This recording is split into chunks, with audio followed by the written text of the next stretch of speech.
Oh, my name is Richard Shockley Jr. I utilize transit to get to and from work.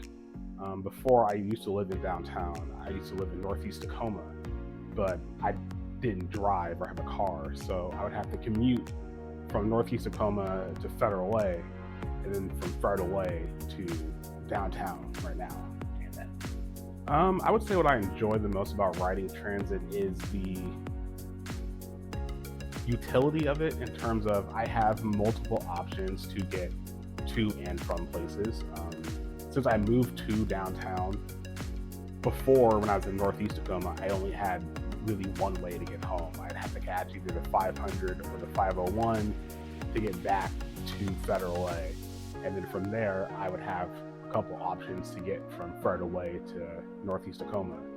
But here I can either catch the 57 or the 2, which takes me closer to St. Joseph.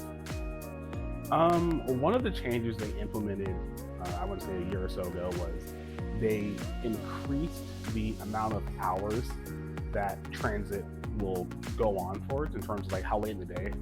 And then they also standardize the times a little bit, so they're not as sporadic as you'll have some routes that come in at like 10:17, and others at like 10:48.